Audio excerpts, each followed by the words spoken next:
All right, let's go ahead and get rolling here. We'll cover a few things here, and then we'll get into the content in just a minute as people continue to roll in. But again, thanks. I see a lot of familiar faces in here already. Thanks for hopping in again today, guys. Um, Again, as our little brief intro here, again, your success as independent sales agents, that's our number one priority. That's why we show up here for you guys on a weekly basis, trying to bring you guys guidance and value to help you win more business out there in the field. With Host, you and your merchants get 24/7 US-based technical support. You have access to a fairly unmatched selection of payment technologies, physical devices from Valor, Deja Vu, Clover, and Genico, Swipe Simple to name a few. Ton of different gateways, solutions for any type of merchant, any type of solution that you need out there. We don't pigeonhole you guys and tell you have to sell one or two things. We give you a large a large group of options so that you're able to get your merchants exactly what they need. In addition to all that, you guys know about our proprietary solutions, the Cloud Manager Suite, which is only available to you all. And it's helping a lot of you guys win business out there in the field. So we're really proud of that and really happy that you guys have continued to pour in and continued to make appointments and board new merchants there. It's going to be a massive win for your merchants and of course for you, which is what we're here for. Anyway, so let's go ahead and hop in here. I'm going to share my screen. Okay. So a lot of you were here last week for the Smarter Sales Series Part 1, which was Discovery. Welcome to Smarter Sales Series Part 2, presenting Smarter Solutions. For those of you that were not able to make it last week, we should have last week's Part 1 live on YouTube or available on YouTube here probably in the next week or so. And this one will also make its way to YouTube if you guys want to give it another look and listen. In addition to, of course, you can always reach out to us. We're here to help you with anything. But again, last time we were focused on asking better questions during discovery. Okay. Today we're taking the next step. We want to focus on how to use what you learned during that discovery phase to present solutions that are going to connect with your merchants and lead to more closed deals. All right. So again, the Smarter Sales Series, Part 1 was discovery. Part 2 is presenting smarter solutions. Part 3, which will be next week, will be handling objections, and Part 4 will be on closing the deal. Okay, so thanks again for joining us up to this point. Hope to see you for the next couple as well. All right, quick recap for those of you that weren't here last week or just want a quick recap of what we did. A reminder, discovery is not about selling, right? It's about understanding. No one wants to be sold something, right? People do, however, want to be heard and then to have somebody help them solve any issues that they're facing, right? So you don't want to show up. No one likes a sleazy salesperson. No one likes to be force-fed something that is not valuable to them and not relevant to them, right? So you may walk into a merchant, you may walk into an appointment with what you think you want to do, whether it's in terms of you're more comfortable selling a certain thing, or maybe you feel like it's going to be more profitable to sell a certain thing. But again, good sales is not about you, the merchant, your customer needs to feel like it's all about them. Okay. You have to understand, and you have to understand first. You have to hear and understand first before you can actually effectively sell someone, because then you're going to be speaking the language, and the same language. You're going to be speaking about the thing that's in the front of their mind, right? So in the beginning, when you first meet someone, they've got in their mind what their issue is because it's been bothering them a while, which is why they're talking to you now probably, okay? Unless you literally just surprise them, right? But even if you did surprise them and just walked in cold, they've been thinking about their issues for a long time. You have to mine those issues. You have to pull those out of them so that you can then figure out how you can solve those problems for them. Okay, so again, great questions are going to uncover their goals, frustrations, and priorities. Okay, so as opposed to focusing on this is my spiel that I'm going to just vomit all over everyone and they're just going to be hypnotized by it and just want to eat it all up, that's not the right approach. Yeah, I mean, you do need to have your spiels down, but you need to ask great questions first. You can't just get into those spiels a lot of times because you're just going to get tuned out because everybody's busy. Nobody has time for BS. Nobody has time to listen to a spiel that's not going to be relevant for them. Okay. And again, listening builds credibility and trust. Okay. We talked a little bit last week about How to Win Friends and Influence People by Dale Carnegie. And he says, in order for you to win friends and influence people, you need to show them that you care about what they care about, right? If you just come in with your spiel and you're just like, hey, I want to sell you this thing, that's what you want. That's what you care about, but it's not what they care about. Okay? You have to figure out what they care about, get them talking about what they care about, show them that you're actively listening to what they care about, and then follow up with how you can actually help them, which is what we're going to get into a little bit more today. Okay? Again, without uncovering things properly, um, all your proposals are going to look the same. And if all the proposals look the same, they're only going to resonate with a small number of people. Okay. It needs to be personalized, relevant, and powerful.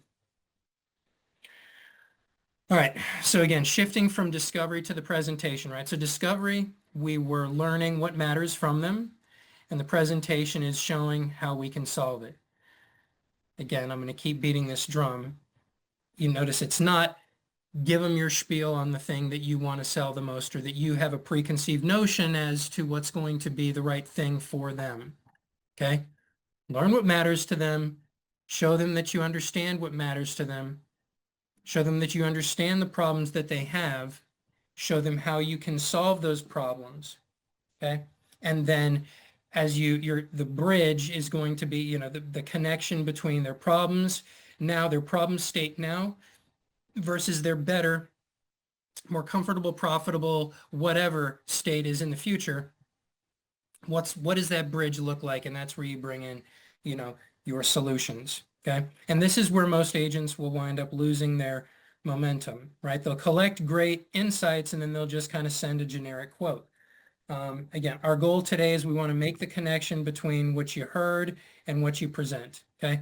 That's where the win is going to happen. That's where the person that's getting the pitch from you or getting the merchant that needs your help, that's where they're going to feel like, okay, I'm not being sold something.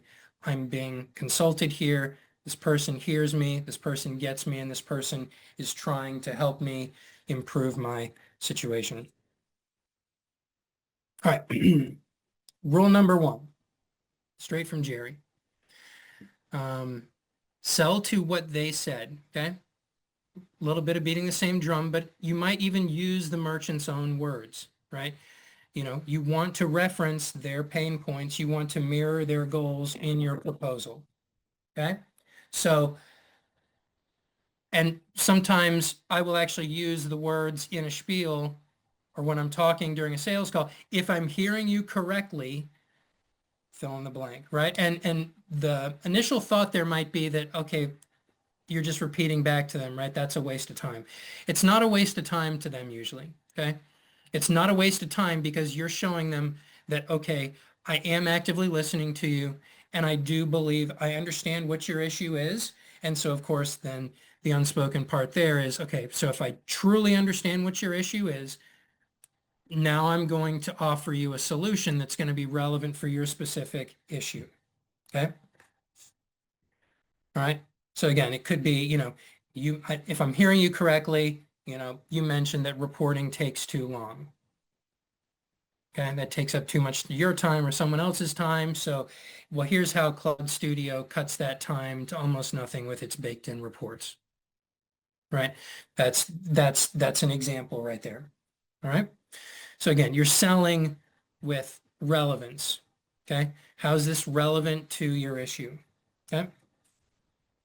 All right. Now, what makes a powerful proposal? Okay. Relevance needs to speak directly to the business. Simplicity, it needs to be easy to understand and remember. Value, focus on outcomes, not features. And partnership, they need to feel like we're their actual partners here. We're not just looking to make money off of them. Okay, so again, the relevance should be taken care of as long as you actively listened. You're conveying to them, okay, if I'm hearing you correctly, this is the issue that you're facing, and this is the solution that I have. Okay. Simplicity, easy to understand and remember. This is something that I think a lot of people get tripped up on. Okay.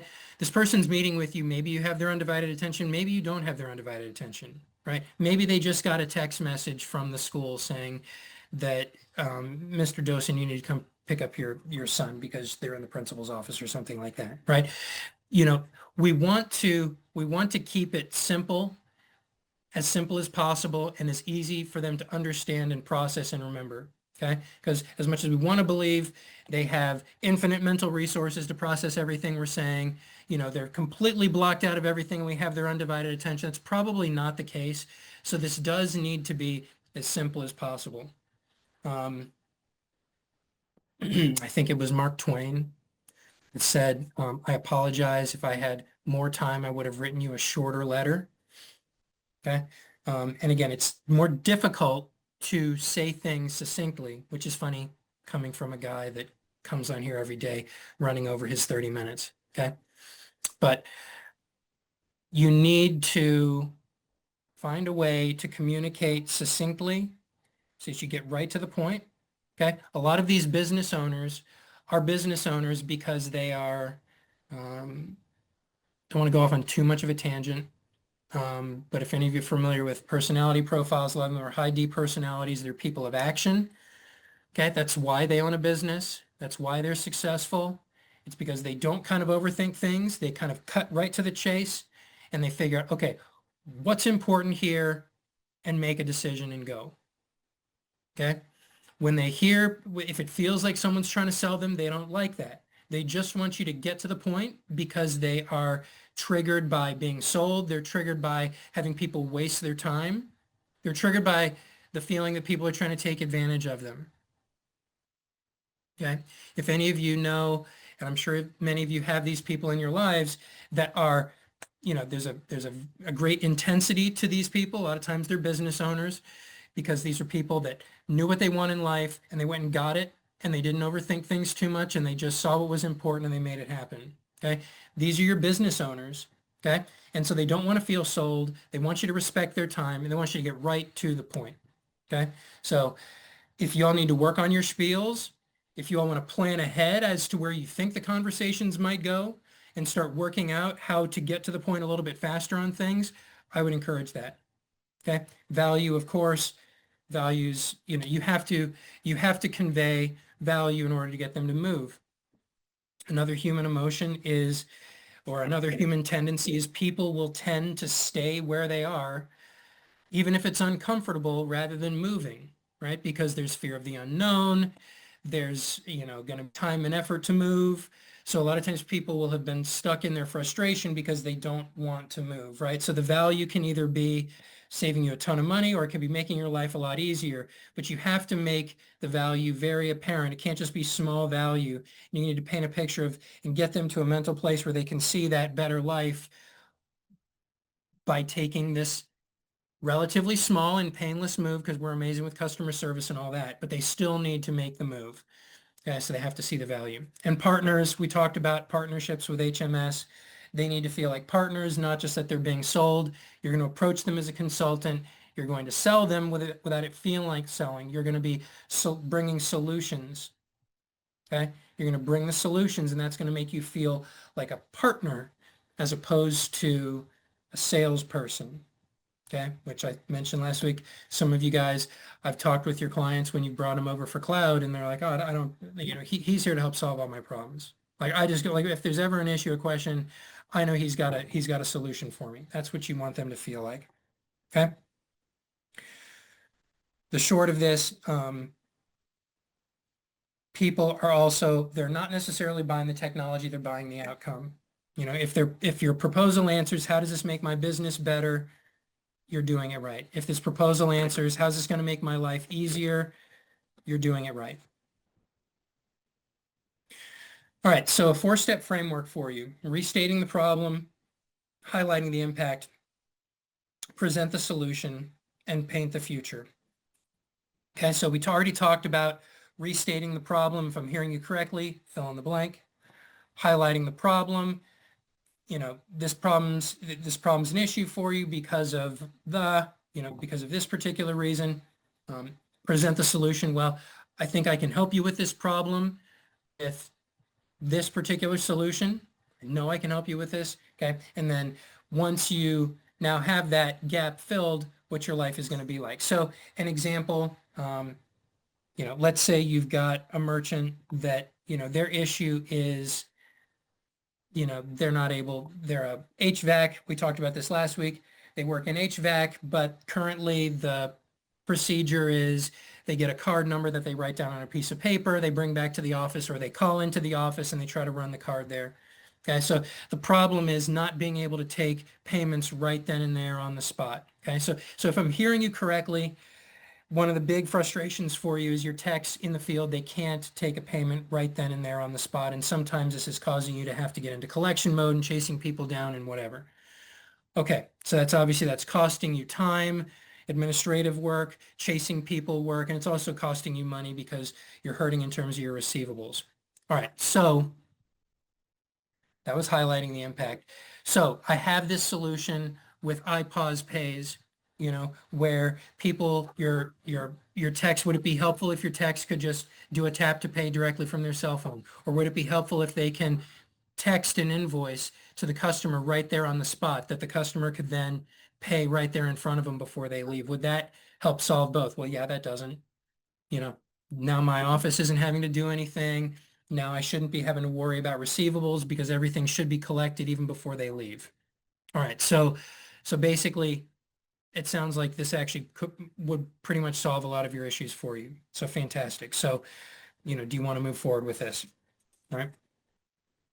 All right. So storytelling sells, turn your propositions into stories that stick. Facts tell, stories tell. Use real merchant examples. Okay. So again, the previous example, using a real merchant, you could just talk about just another one of those clients, that you've helped a million times just like this, right?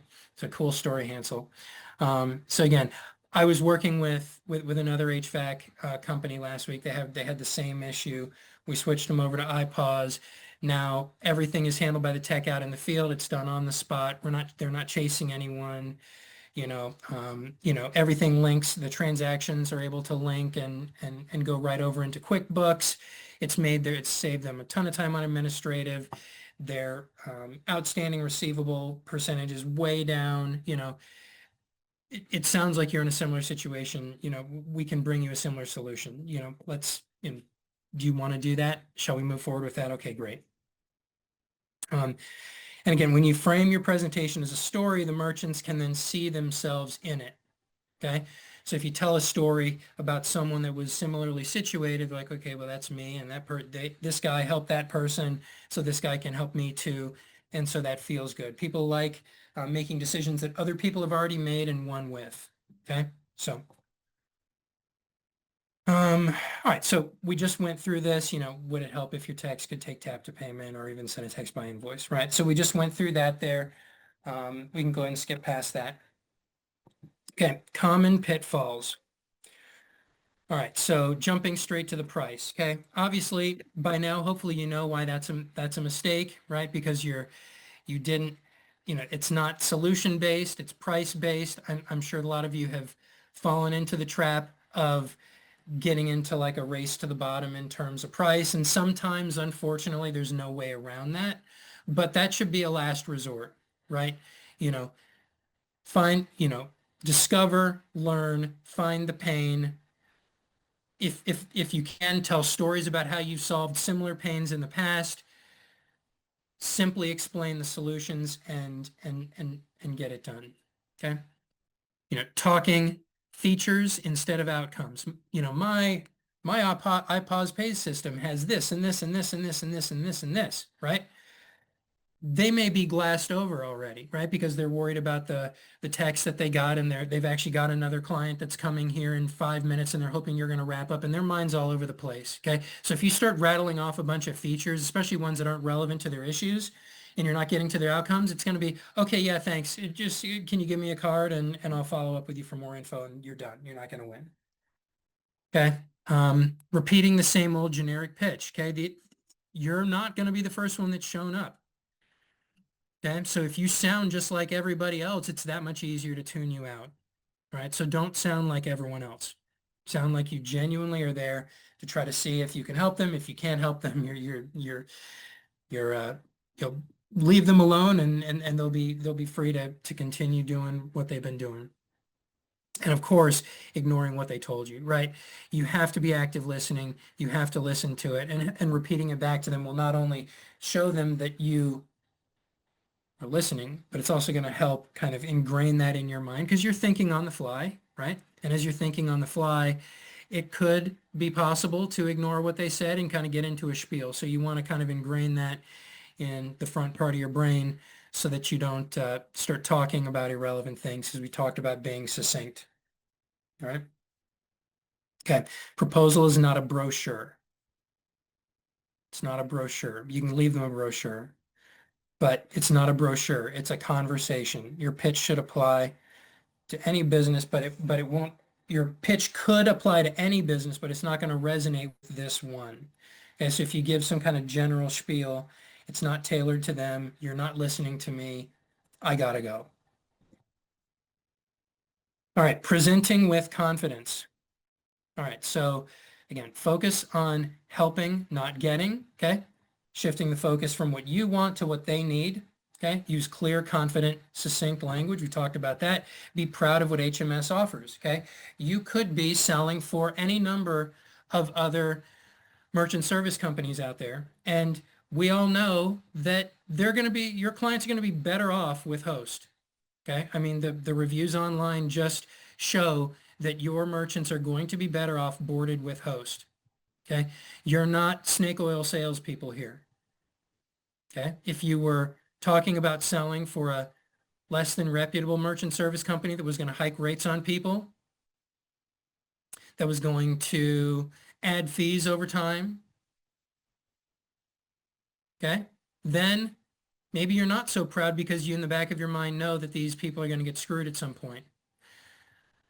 You should approach this with the confidence of knowing that this is actually not your lucky day if they sign with you. Okay? They are going to benefit way more from this than you're going to benefit. Yes, you're going to benefit, but it's much more their lucky day that you walked in their door or got on this call than it's going to be your lucky day if you win the account. Okay? You've got a ton of different accounts, right? Your life is probably not going to be significantly different whether or not you get this particular merchant closed. But their life will be significantly different if they take the time to listen to you and be heard and let you solve their problems and get them boarded with the best company out there. Which again, of course I'd say that, but the reviews speak for themselves. The fact that we keep merchants 4 to 5 times longer than the average merchant service company does says everything you need to know, right? It's not the paradigm shift. Sometimes people come in, and it's understandable, especially new salespeople will go in with the mindset of, oh, I hope I can do this. They go in from a lack of confidence, hoping it's going to be their lucky day that they win. Well, what if you can just shift that frame for yourself?